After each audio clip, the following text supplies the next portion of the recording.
오늘 우리가 씨 뿌리는 자의 비유를 함께 읽었는데요. 농부가 씨를 뿌리게 되면 그 뿌린 모든 씨앗이 열매를 맺는 것이 아닙니다. 열매를 뿌린 것 가운데 일부는 새들이 날아와서 먹어버릴 수가 있겠고요. 일부는 돌밭에 떨어져서 싹이 나오기는 하지만 결국 말라 비틀어져서 해가 뜰 때 말라 비틀어져서 열매를 맺지 못하게 되는 경우도 있고요. 또한 가시밭에 떨어져서 자라기는 하는데 더 이상 자랄 수가 없고 결국 열매를 맺지 못하게 되는 경우가 있다고 예수님께서 이 비유의 말씀을 해 주셨습니다.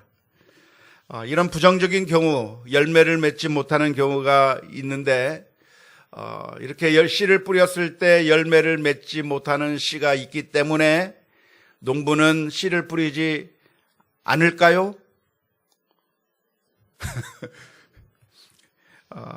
그런 씨들이 실패하는 경우가 있다 하더라도 농부는 씨를 뿌립니다. 씨를 뿌리는 이유가 무엇일까요? 그것은 열매 맺는 씨앗이 있다고 한다면 그 씨앗은 100배, 60배, 30배의 결실을 맺을 수 있기 때문인 줄로 믿습니다. 오늘 읽은 이 마태복음 13장의 말씀은 초대교회 공동체들에게 쓰여진 말씀인데요. 이 마태복음 전체가 옛날 초대교회 성도들이 신앙생활을 하고 있을 때 주어진 책이었는데 그 당시 초대교회 성도들은 아주 힘들고 어려운 고난의 과정 가운데 있었습니다. 우리들이 신앙생활을 하는 것은 그렇게 어려운 것이 아니죠. 신앙의 자유가 있고 우리가 신앙생활을 하면 얼마든지 할 수 있는 그런 보장이 된 시대에 우리가 신앙생활을 하고 있지만 마태복음이 쓰여지던 이 시기에 초대교회 성도들은 정말 힘들고 어려운 시기에 신앙생활을 했습니다. 예수님을 믿는다고 하는 사실 때문에 박해를 받았고 하루가 지나면 또 한 사람이 잡혀가 죽임을 당하기도 했었고 또 하루가 지나면 여러 가지 힘들고 어려운 이야기들이 신앙 때문에 박해를 받는 그런 힘들고 어려운 상황 속에서 신앙생활을 해야만 했었는데 그 당시에 믿음을 지키고 사는 것이 정말 힘들고 어려웠고 들려오는 소식이 있다고 한다면 모두가 다 절망적인 소식들만 들리던 시기에 초대교회 성도들이 신앙생활을 했습니다. 그런데 그들에게 이 마태복음이 주어졌는데 이 말씀을 읽으면서 이 씨 뿌리는 자의 비유를 읽게 될 때 어마어마한 위로가 있었을 것이라고 생각을 합니다. 완전히 망하고 없어질 것 같은데 씨를 뿌렸는데 그 씨 가운데서 4분의 3이 실패했어요. 4종류의 밭이 있는데 그 4종류의 밭 가운데서 3개가 실패를 했어요. 그래서 완전히 망한 것 같고 아무런 소망도 없는 것처럼 보여졌는데 그런데 좋은 밭에 떨어진 4분의 1밖에 되지 않는 것처럼 보이는 그 씨앗이 열매를 맺는데 어떻게 열매를 맺는가? 100배, 60배, 30배의 결실을 맺었다. 이 놀라운 결과를 보면서 우리 초대교회 성도들은 많은 힘과 위로를 얻었을 것이라고 생각을 합니다. 뿐만 아니라 오늘 이 똑같은 비유가 오늘 저와 여러분들에게도 큰 위로가 되는 줄로 믿습니다. 우리들은 복음의 씨앗을 뿌리는 농부와 같은 심정이라고 말할 수가 있겠습니다. 하지만 우리가 전도를 하고 복음을 증거하기 위해서 무단히 노력을 한다고 해도 성공할 확률이 더 많습니까? 실패할 확률이 더 많습니까? 어떻게 그렇게 알아요? 해보지도 아직 않았고 어떻게 결과가 어떨지는 모르지만 우리들의 마음속 한 구석에서 내가 아무리 복음을 전해도 아무런 열매가 나타나지 않을 수 있겠다고 하는 부정적인 인식이 우리들의 마음속 한 구석 가운데 있을 거라고 생각을 합니다. 지난번에 어떤 집에 신방을 갔더니 그 권사님 댁에 아는 언니분이 한 분 와 계셨어요. 그래서 그 언니분을 소개시켜 주는데 이분이 누군가 예전에 신앙생활 했다가 낙담한 분인데 그 분을 우리 교회로 인도하고 싶다고 이번 새생명 축제를 앞에 두고 이름을 써냈다는 거예요. 그래서 잘 됐다 해가지고 인사도 좀 반갑게 인사를 하려고 하고 하는데 예전에 신앙생활 했으면 목사가 가서 안녕하세요 그러면 안녕하십니까 인사도 하고 그럴 텐데 인사도 안 해요. 아는 척도 안 해요. 찬바람이 쌩쌩 달리는 것 같아요. 그런데 같이 우리 신방 왔으니까 예배를 드립시다 했는데 예전에 신앙생활을 했으면 예배를 드립시다 그러면 그럴까요 하면서 앉아보기라도 할 텐데 그냥 쑥 안녕히 계세요 가버린단 말이에요. 과연 이번에 나올 수 있을런지 없을런지 상당히 의심스럽습니다. 어떤 집사님은 우리 교회 근처에 사는 이 아파트에 사는 분을 우리 태신자로 작정하셨다고 그래요. 예전에 서문교회를 다니셨던 분이고 신앙생활 하다가 중단하셨던 분인데 그런데 그분이 바로 우리 교회 옆에 있는 아파트에 사시니까 우리 교회로 인도했으면 좋겠다고 생각해서 이름도 적어내고 권유하는데 아는 척을 안 한대요. 교회로 오자고 하는 말에는 고개를 돌려버리고 있다는 거예요. 어떤 권사님은 아들에게 이야기를 하는데 아들이 말을 안 들어요. 교회 좀 가자 하는데 교회로 가겠다고 하는 긍정적인 대답이 나오는 것이 아니라 부정적인 대답을 듣게 되는 것이 오늘날 우리들의 현실입니다. 마치 씨를 뿌렸는데 새가 와서 그 씨앗을 먹어버린 것처럼 사탄이 사람들의 마음속에 뿌려진 복음의 씨앗, 예수를 믿자고 하고 하는 그 권유, 교회에 가자고 하는 그 권유의 이야기들을 쏙쏙쏙쏙 물어가 버린 것 같은 느낌을 받을 때가 얼마나 많은지 모릅니다. 이러한 상황을 만날 때 우리들은 낙심하게 되고 절망하게 되고 안 되나 보구나, 이래도 복음을 전하는 것이 어렵구나라고 하는 절망적인 느낌을 가지게 될 때가 많이 있습니다. 하지만 오늘 본문의 말씀은 우리에게 이러한 상황 가운데서도 우리가 낭망하고 절망할 것이 아니라 실패해버린 새 종류의 밭을 바라보면서 절망할 것이 아니라 좋은 밭에 떨어진 씨앗이 얼마나 많은 열매를 맺는가, 씨앗 하나가 떨어져 100배, 60배, 30배의 결실을 맺는다고 하는 그 사실을 바라보며 순종하며 나아가는 우리 모두가 다 되어야 될 줄로 믿습니다. 성경의 약속이 무엇입니까? 갈라디아서 6장 9절의 말씀에 우리가 선을 행하되 낙심하지 말지니 포기하지 아니하면 때가 이름에 거둘 것이라고 약속해주고 있습니다. 모든 것이 다 없어져 버리고 실패한 것 같지만 일단 좋은 밭에 떨어지기만 하면 100배, 60배, 30배의 결실이 있다고 하는 이 사실을 바라보면서 우리 성도들이 소망을 가지고 씨를 뿌려야 할 줄로 믿습니다. 농부가 씨를 뿌리는 것은 그 씨를 뿌리는 것 가운데 실패하는 씨들을 바라보고 씨를 뿌리는 것이 아니라 좋은 밭에 떨어지면 가을이 돼서 어마어마한 수확을 거둘 수 있을 것이라고 하는 확신과 믿음 가운데서 씨를 뿌리는 것처럼 우리가 실패하는 것들에 대해서 주목할 것이 아니라 한번 좋은 밭에 떨어지게 되면 결국은 열매를 맺을 거라고 하는 믿음과 확신 가운데서 복음의 씨앗을 뿌려야 될 줄로 믿습니다. 성경의 약속이 무엇이냐면 우리가 복음을 전할 때 우리들은 종종 질문을 던지게 됩니다. 과연 내가 이렇게 복음을 증거하는 것이 무슨 효과가 있을까? 내가 목사님들처럼 성경에 대해서 다 아는 것도 아니고 나는 이제 예수님을 믿기 시작했고 나는 성경적인 진리에 대해서 완벽하게 마스터를 하고 있는 것이 아니라 여전히 부족하고 나 자신도 믿음이 연약하고 나 자신도 완벽한 믿음 위에 서 있는 것이 아니라 부족한 믿음을 가지고 있는데 어떻게 나와 같이 불완전한 사람의 입술을 통해서 전파되는 그 메시지를 통해서 사람들이 어떻게 이 교회로 나오고 예수님을 받아들일 수 있을까라고 의심하기가 쉽습니다. 하지만 성경의 약속은 무엇입니까? 고린도전서 1장 21절의 말씀을 보면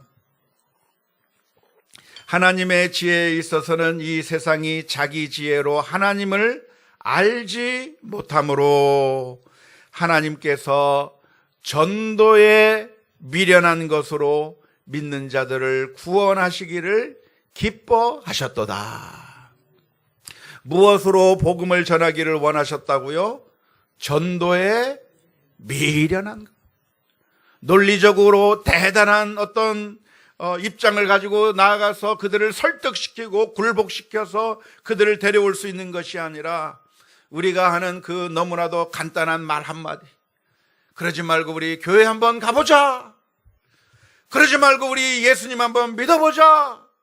아무런 파워도 없는 것 같고 논리도 없는 것 같지만 그러나 그러한 것들을 통해서 우리 주님께서 믿는 자들을 구원하시기를 기뻐하셨다고 하는 이 말씀에 주목해 볼 수 있기를 바랍니다. 우리가 말주변이 좋거나 논리가 좋아야 복음을 증거할 수 있는 것이 아니라 안드레는 베드로에게 찾아가서 내가 메시아를 만난 것 같다고 하는 그 말을 듣고 베드로가 예수님 앞에 나오게 됐습니다. 빌립은 나다네엘에게 가서 이야기를 합니다. 우리가 예수님에게 한번 가보자 했을 때 나다네엘이 비웃고 조롱합니다. 나사렛에서 무슨 선한 것이 날 수 있느냐고 이야기했을 때 그 앞에서 아무 할 말도 없었지만 그가 할 수 있었던 말이 무엇이냐면 와서 봐라. 와서 한번 봐라라고 하는 그 말에 나다네엘이 주님 앞으로 나오게 됐습니다. 대단한 전략으로 접근한 것이 아니라 사마리아 수가성의 여인은 자기 동네 사람들에게 가서 하는 말이 내가 그리스도를 만난 것 같다. 와서 보라고 이야기했을 때 동네 사람들이 예수님 앞에 나오게 되었고 예수님을 만난 사람들은 이제 네가 말해서가 아니라 내가 그 주님을 보고 알게 되었다고 고백하게 되는 놀라운 은혜의 역사가 있었던 줄로 믿습니다. 성경에 보면 아주 놀라운 소식이 하나 있습니다. 그것은 무엇이냐면 이 세상 가운데 하나님께서 구원하시기로 작정하신 사람들이 있다고 성경은 약속해 주고 있습니다. 지금 우리가 씨를 뿌리는데 이 씨를 뿌릴 때 모든 씨가 다 실패하겠습니까? 아니면 그 가운데는 하나님께서 작정하셔서 반드시 구원하시기로 예정하시고 작정하신 사람들이 있습니까? 있어요. 우리가 복음을 전할 때 미련한 전도의 미련한 방법을 사용해서 복음을 전하기는 하지만 그럼에도 불구하고 어떤 것은 실패할 수도 있겠지만 어떤 경우는 성공해서 100배, 60배, 30배의 결실을 맺을 수 있는 이유가 무엇인가? 그것은 하나님께서 이미 작정하시고 예정해 놓으신 사람들이 있기 때문에 우리가 가서 전하면 어떤 사람은 거부하고 반발하겠지만 어떤 사람은 그 말 한마디에 주님 앞으로 돌아오게 되는 놀라운 은혜의 역사가 있게 되는 것입니다. 사도행전 13장 48절 말씀에 보면 이방인들이 듣고 기뻐하며 하나님의 말씀을 찬송하며 영생을 주시기로 작정된 자는 다 믿더라라고 기록하고 있습니다. 하나님께서 영생을 주기로 작정한 자들 가운데서 약간만 믿더라가 아니라 영생을 주시기로 작정한 자는 다 믿게 되어 있다. 그렇게 약속해 놓았기 때문에 우리가 복음을 증거하고 담대하게 나갈 수 있을 것입니다. 우리는 밖에 나가서 복음을 증거할 때 누가 주님을 받아들일 수 있는 구원받는 약속을 받은 사람들이 누구인지를 모릅니다. 이 사람이 과연 우리가 씨를 뿌렸을 때 열매를 맺을 것인가? 맺지 아니할 것인가? 우리들은 그 사람이 어떤 사람인지에 대해서 잘 모릅니다. 하지만 확실한 것이 무엇이냐면 하나님께서 작정한 사람들이 있다고 하는 것이고, 그리고 전도의 미련한 방법을 사용해서라도 주님께서 구원하시기를 기뻐하셨다는 것이고, 그리고 그러한 전도의 미련한 방법으로도 우리가 복음을 전할 때 하나님께서 작정하신 사람들은 반드시 믿게 되어 있다고 하는 사실, 우리가 수고한 모든 수고가 헛수고가 아니라 결국은 작정된 자는 믿게 될 것이라고 하는 이 확실 가운데 우리가 복음을 전할 수 있을 줄로 믿습니다. 어디를 가다 보면 실내 낚시터라고 하는 곳이 있더라고요. 실내 낚시터가 무엇인가 했더니 건물 안에 수조를 만들어 놓고 그 수조 안에 물고기들을 풀어 놓고 사람들이 와서 낚시를 하도록 만들어 놓은 시설이 실내 낚시터입니다. 그런데 사람들이 바로 그 실내 낚시터에 들어가서 거기서 낚시를 해요. 왜 거기서 낚시를 할까요? 그 안에는 무엇이 있어요? 물고기가 있어요.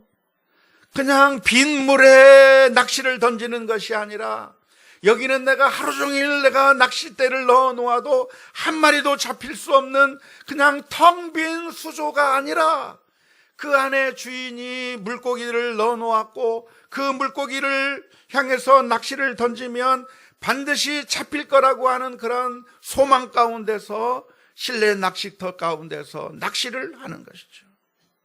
고기가 있고 낚시를 하면 물을 것이라고 하는 그런 확신 때문에 나가서 고기를 낚는 겁니다. 하나님께서 농부의 기쁨을 누리도록 우리 모두를 불러주셨는데요, 시편 126편 5절 6절의 말씀을 보면 눈물을 흘리며 씨를 뿌리는 자는 기쁨으로 거두리라. 울며 씨를 뿌리러 나가는 자는 반드시 기쁨으로 그 곡식단을 가지고 돌아오리라고 말씀해 주셨습니다. 눈물을 흘리며 울며 씨를 뿌리며, 그렇게 씨를 뿌리며 나가면 아무것도 얻지 못하고 돌아올 것이다 라고 써 있는 것이 아니라 반드시 곡식단을 가지고 기쁨으로 돌아올 것이라고 약속해 주셨다고 하는 것을 기억해야 될 줄로 믿습니다. 그런데 우리가 씨를 뿌리지 않는다고 한다면 내가 뿌린 씨앗이 헛수고가 될 것이 두려워서 이것을 뿌려봤자 결국 새가 먹어갈 것이고 열매를 맺지 못하는 것들이 있다고 생각해서 우리가 씨를 뿌리지 않는다고 한다면 아무런 기쁨도 즐거움도 얻지 못하게 될 것입니다. 물론 씨를 뿌리는 것은 쉬운 일이 아니라 정말 어려운 일이에요. 농사를 짓는 것을 참 바라보면서 로망을 가지고 그 농사를 바라보는 경우가 있습니다. 전원주택을 마련하고 그 전원주택 옆에 조그마한 텃밭을 만들어 놓고 그래서 거기서 농사도 지으면서 거기서 나온 채소를 먹고 살겠다고 하는 것이 제 아내의 꿈이에요. 아파트에 사는 것이 아니라 시골에 가서 전원주택을 마련해 놓고 거기서 농사도 짓고 했으면 좋겠다고 생각을 하는데, 그런데 가만히 보면 그게 쉬운 일이 아니더라고요. 많은 사람들이 권면합니다. 노년에 괜히 그런 짓 하지 말라고 이야기를 하는데, 농사가 쉬운 일인가 하면 쉬운 일이 아니에요. 땀을 흘려야 되고 수고를 해야 되고 노력을 해야 되는데 그것이 정말 힘들고 어려운 고난의 과정을 거친 후에라야 나중에 기쁨의 단을 얻는 것인데, 씨를 뿌리는 것이 그냥 아무렇게나 할 수 있는 편하고 좋은 일이 아니라 눈물로 씨를 뿌려야 되는 것이고 고통 가운데 씨를 뿌리는 것이라고 성경은 기록하고 있는 것이죠. 그래서 수많은 사람들이 너무나도 힘들기 때문에 못하는 거예요. 모두가 다 농부를 할 수 있는 것이 아니라 너무나도 힘들고 어려우니까 못하겠다고 포기하는 것이죠. 심지어 예수님께서는 복음을 전하러 가는 제자들을 향해서 하시는 말씀이 내가 너희를 보내는 것이 마치 양들을 이리 가운데로 보내는 것과 같다고 말씀해 주셨습니다. 아무런 공격적인 능력을 가지고 있지 아니하는 양이 공격적인 사나운 이리들 사이에 들어가게 되면 어떻게 되나요? 잡아 먹히는 것이죠. 예수님께서 하시는 말씀이 너희가 가는 것이 마치 양이 이리들 가운데 들어가는 것과 같다고 했으니까 우리가 복음을 전하러 들어가면 모두가 다 환영해주고 영접해주고 우리를 고맙습니다라고 이야기를 하는 것이 아니라 어떤 일이 있냐면 우리를 대적하는 일이 있다고 하는 거예요.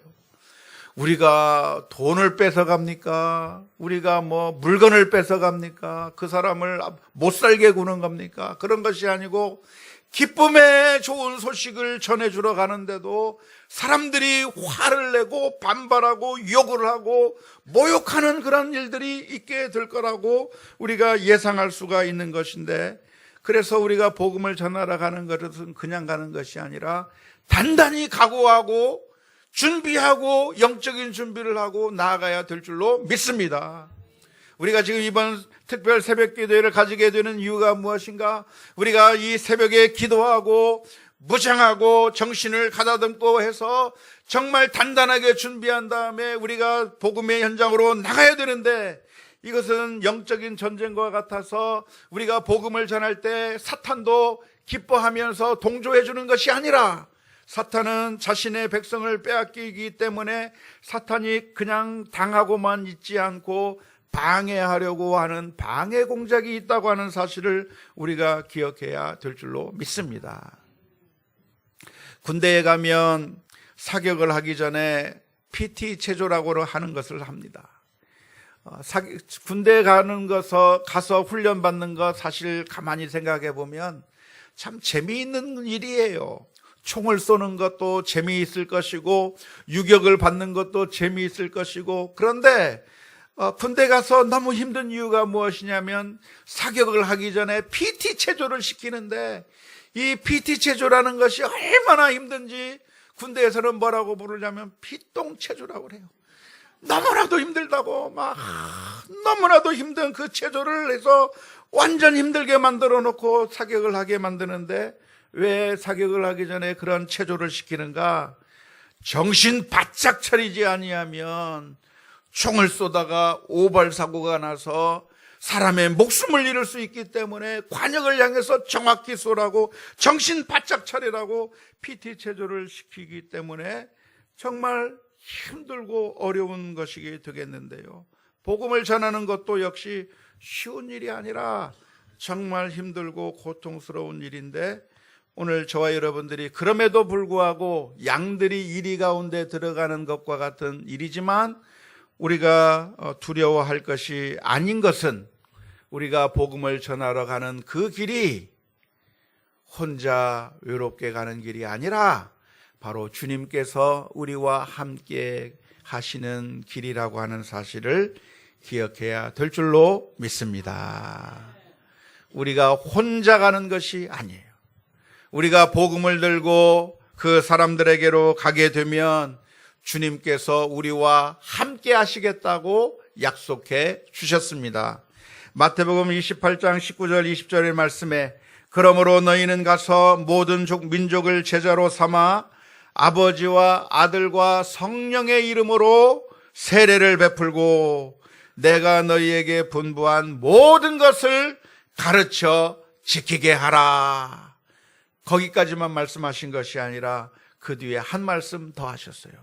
볼지어다 세상 끝날까지 너희와 항상 함께 있으리라.